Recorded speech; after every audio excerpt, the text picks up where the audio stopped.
Grâce à Dynamite, nous avons une critique du deuxième numéro du comic Bendix, où j'essaye de te donner mon point de vue en te racontant comment je l'ai vécu. Parce que laisse-moi te dire que ce numéro en particulier te fait ressentir énormément d'émotions. Cette vidéo ne comporte pas de spoilers, mais rassemble des sujets déjà abordés sur la chaîne, avec un script épique comme d'habitude. Donc si tu n'as pas encore acheté la bande dessinée et que tu veux la découvrir par toi-même, je te recommande de garder cette vidéo pour plus tard. Et de regarder le numéro 1 narré que je te mets juste ici en haut. La bande dessinée numéro 2 sort officiellement le mercredi 10 juin. Ceci étant dit, je me tais pendant un mois et on commence.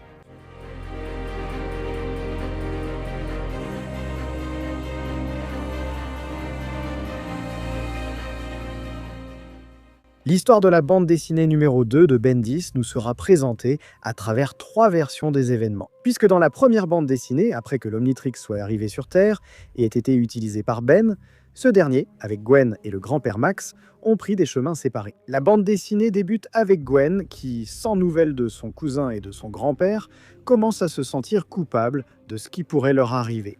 Bien qu'elle essaie de passer le temps et d'éloigner ce genre de pensée, elle découvre qu'à l'intérieur du camping-car, il y a plein de choses étranges. Elle découvre d'abord que ce n'est pas un camping-car ordinaire. Et deuxièmement, que son grand-père lui cache quelque chose de très important. C'est une excellente accroche, car cela montre que Gwen ne sera pas juste la cousine. Son intelligence et sa capacité à analyser les choses feront d'elle un membre respectable au sein du groupe. La deuxième perspective vient directement de Ben, qui est toujours transformé en feu.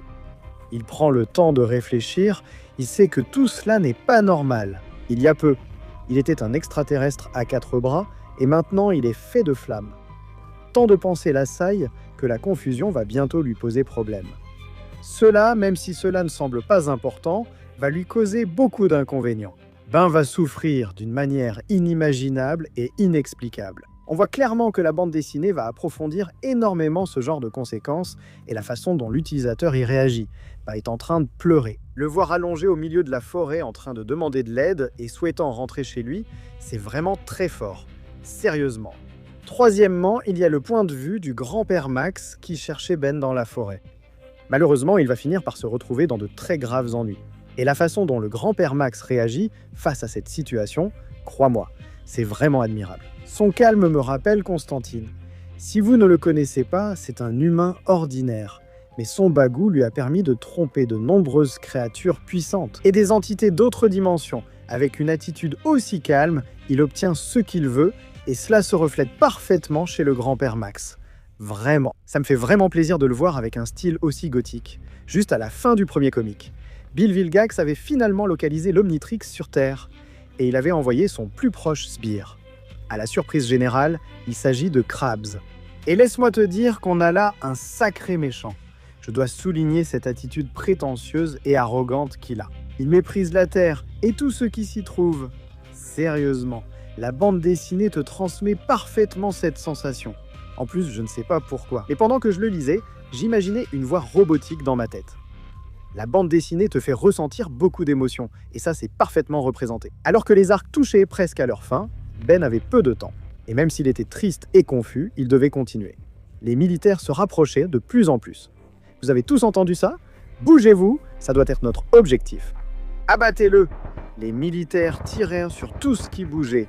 La situation était extrêmement dangereuse pour celui-ci. C'est pourquoi l'Omnitrix. Il a commencé à émettre des signaux d'alerte qui ont forcé Ben à se retransformer. Pendant qu'il le faisait, les militaires avaient repéré cela avec une sorte de machine. Ils étaient proches. Mais cela n'avait pas d'importance. Jusqu'à ce moment-là, Cannonball était déjà apparu. L'Omnitrix lui avait donné un alien pour s'échapper. Sans réfléchir, Ben roulait hors de cet endroit. Maintenant, tout semble avoir plus de sens. L'Omnitrix est du côté de Ben. Et c'est vraiment surprenant de voir à quel point il s'adapte aux aliens presque instantanément. Il n'a pas eu ce problème qu'il avait dans la série originale, où il ne pouvait même pas marcher correctement. Je sais que les situations sont différentes. Oui, celui-ci s'échappe de quelque chose de super dangereux, et l'autre était simplement là, au milieu de nulle part, c'est tout. Mais il y a quelque chose dans cette Omnitrix qui lui donne une impression différente. Les ennemis aussi semblent différents.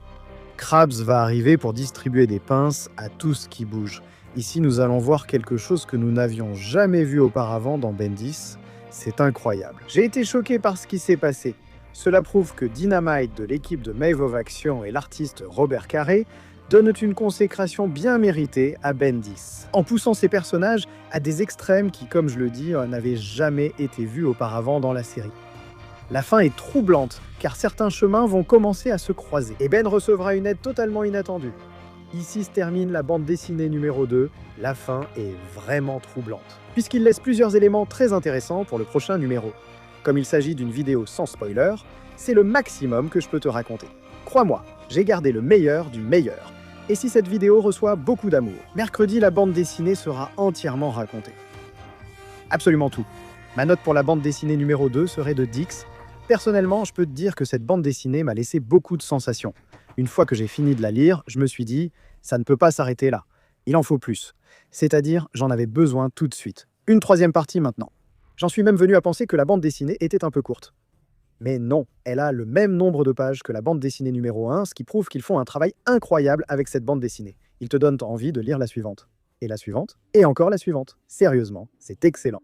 L'une des choses qui m'a le plus surpris dans ce numéro, c'est à quel point ils approfondissent les personnages.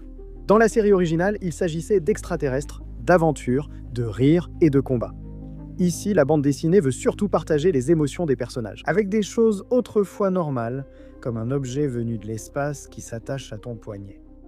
Je pourrais te dire que le personnage qui s'en est le mieux sorti dans cette bande dessinée, c'est le grand-père Max. Il est en mode Dieu, distribuant des vérités. Il fait tout faire aux autres. Maintenant, je comprends ce qu'il disait dans l'interview.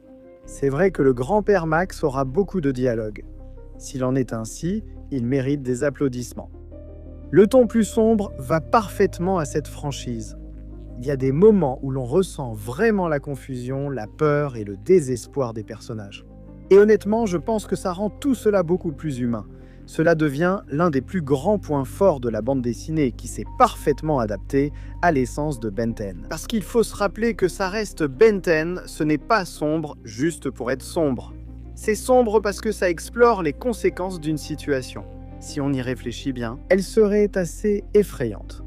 Si la vidéo reçoit du soutien, mercredi vous aurez la BD narrée. Je vous laisse aussi les liens pour les acheter. Dans la description et épinglé dans un commentaire. J'ai déjà reçu le mien avec la version métallisée. Elle est magnifique, vraiment. Qu'est-ce que tu attends pour avoir le tien ?